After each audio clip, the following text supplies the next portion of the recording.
Audio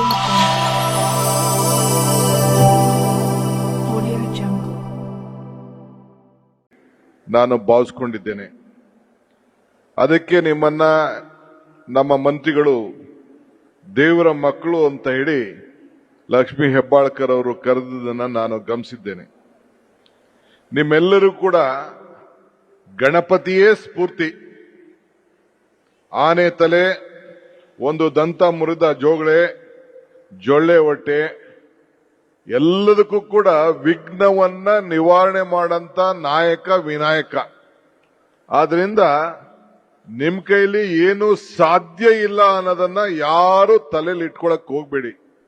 ನಾನು ಇವತ್ತು ಬಹಳ ದೊಡ್ಡ ಬೇರೆ ಬೇರೆ ನನ್ನ ವೈಯಕ್ತಿಕವಾದ ಕಾರ್ಯಕ್ರಮಗಳಿತ್ತು. ಆದ್ರೂ ಕೂಡ ನಿಮ್ಮ ಮನೋಬಲ ಹೆಚ್ಚಾಗಿರಬೇಕು.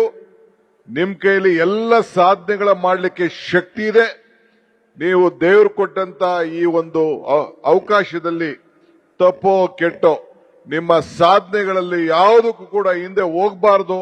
ಆತ್ಮಬಲ ಹೆಚ್ಚಲಿ ಅಂತ ಹೇಳಿ ನಿಮ್ಮಲ್ಲಿ ನಾನು ಪ್ರಾರ್ಥನೆ ಮಾಡಲಿಕ್ಕೆ ನಾನು ಇವತ್ತು ಇಲ್ಲಿಗೆ ಬಂದಿದ್ದೇನೆ. ಇವತ್ತು ಹಿರಿಯರ ಇತಿಹಾಸ ನಾವು ತೆಗೆದುಕೊಂಡಿದ್ದೇವೆ. ನಮ್ಮ ರಾಜ್ಯದಲ್ಲೇ ಶಿಶುನಾಳ ಶರೀಫ್ರಿಂದ ಹಿಡಿದು ಬಹಳ ಜನ ಅನೇಕರು ಎಲ್ಲರೂ ಕೂಡ ಇವತ್ತು ಅವರ ಎಲ್ಲ ಮರೆತು ಈ ದೇಶಕ್ಕೆ ಅನೇಕ ಕೊಡುಗೆಗಳನ್ನ ಕೊಟ್ಟು ಹೋಗಿದ್ದಾರೆ. ಪುಟ್ಟರಾಜ್ ಗವಾಯರ್ ಅವರು, ಪಂಚಾಕ್ಷರಿ ಗವಾಯರ್ ಅವರು ಎಲ್ಲ ನಮಗೆ ಸ್ಫೂರ್ತಿಯನ್ನ ತಂದಿದ್ದಾರೆ. ಕಳೆದ ಒಲಿಂಪಿಕ್ಸ್ ನಲ್ಲಿ ನಮಗೆ ಹೆಚ್ಚು ಪ್ರಶಸ್ತಿ ಸಿಕ್ಕಲಿಲ್ಲ. ಆದರೆ ಪ್ಯಾರಾ ಒಲಿಂಪಿಕ್ಸ್ ನಲ್ಲಿ ನಮ್ಮ ಭಾರತಕ್ಕೆ 21 ಪ್ರಶಸ್ತಿಯನ್ನ ಸಿಕ್ಕದನ್ನ ನಾವ್ಯಾರು ಕೂಡ ಇತಿಹಾಸವನ್ನ ತೆಗಿಲಿಕ್ಕೆ ಸಾಧ್ಯ ಇಲ್ಲ. ಅಂಬೇಡ್ಕರ್ ಅವರು ಹೇಳ್ತಾರೆ, ಇತಿಹಾಸ ಮರ್ತವನು ಇತಿಹಾಸ ಸೃಷ್ಟಿ ಮಾಡ್ಲಿಕ್ಕೆ ಸಾಧ್ಯ ಇಲ್ಲ ಅಂತೇಳಿ. ಹಂಗೆ ನೀವು ಇತಿಹಾಸ ಪುಟದಲ್ಲಿ ಇದ್ದೀರಿ. ಅನೇಕ ಸ್ನೇಹಿತರುಗಳು ನಾನು ಗಮನಿಸಿದ್ದೇನೆ. ನಮ್ಮಲ್ಲೂ ಕೂಡ IAS ಆಫೀಸರ್ ಆಗಿ ಬಹಳ ಉತ್ತಮ ಕೆಲಸ ಮಾಡ್ತಾ ಇದೆ. ಒಂದು ಹೆಣ್ಮಗಳು ಮಂಡ್ಯ DC ಇದ್ರು, ಈಗೆಲ್ಲ ಬೇರೆ ಕಡೆ ಯಾವುದೋ ಇಲಾಖೆಯಲ್ಲಿ ಇದ್ದಾರೆ.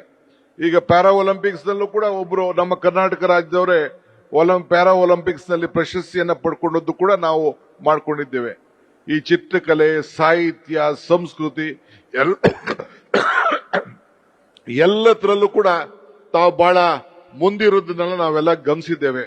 ಸರ್ಕಾರ ನಿಮ್ಗೋಸ್ಕರ ಪ್ರತ್ಯೇಕವಾದಂತಹ ಇಲಾಖೆಯನ್ನು ಇಟ್ಟು ನಿಮ್ಮ ಬದುಕಿನಲ್ಲಿ ಒಂದು ಬೆಳಕನ್ನ ತರಬೇಕು ಅನ್ನೋ ದೃಷ್ಟಿಯಿಂದ ಅದಕ್ಕೆ ಮುಖ್ಯಮಂತ್ರಿಗಳು, ನಾನು ಮತ್ತು ನಿಮ್ಮ ಮಂತ್ರಿ ಲಕ್ಷ್ಮೀ ಹೆಬ್ಬಾಳ್ಕರ್ ಸೇರಿ ನಮ್ಮ ವಿಕಲಚೇತನಕ್ಕೆ ಒಳಗಾದಂತವ್ರ ಕೈಲೇ ಈ ಜ್ಯೋತಿಯನ್ನ ನಿಮ್ಮ ಮನೆ ಬೆಳಗಬೇಕು, ನಿಮ್ಮ ಬದುಕು ಬೆಳಗಬೇಕು ಅಂತೇಳಿ ಈ ಜ್ಯೋತಿಯನ್ನ ಈ ಸಂದರ್ಭದಲ್ಲಿ ನಿಮ್ಮ ಕೈಲೇ ಬೆಳಗಿಸಿ ಈ ಕಾರ್ಯಕ್ರಮವನ್ನ ಉದ್ಘಾಟನೆಯನ್ನ ಮಾಡಿದ್ದಾರೆ.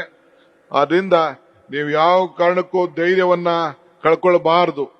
ನಮ್ಮ ಸರ್ಕಾರ ಸಿದ್ದರಾಮಯ್ಯನವರ ಸರ್ಕಾರ ನಿಮ್ಮ ಮನೆ ಬಾಗಿಲಿಗೆ ಬಂದು ನಿಮ್ಮೆಲ್ಲ ಕಾರ್ಯಕ್ರಮವನ್ನು ಕೂಡ ಈ ಸಂದರ್ಭದಲ್ಲಿ ಏನೇನು ನಿಮ್ಮ ಕೊರತೆಗಳಿದೆ, ನಿಮ್ಮ ಭಾವನೆಗಳಿದೆ, ಆ ಭಾವನೆಗಳಿಗೆ ಸ್ಪಂದಿಸಿ ನಾವು ನಿಮ್ಮ ಜೊತೆಲಿ ಕೆಲಸ ಮಾಡಲಿಕ್ಕೆ ನಾವು ಸಿದ್ಧರಾಗಿದ್ದೇವೆ ಅನ್ನೋ ಮಾತನ್ನ ಈ ಸಂದರ್ಭದಲ್ಲಿ ಹೇಳಿ, ಭಗವಂತ ನಿಮಗೆ ಒಳ್ಳೇದು ಮಾಡಲಿ, ಆತ್ಮಧೈರ್ಯ ನಿಮಗೆ ತುಂಬಲಿ.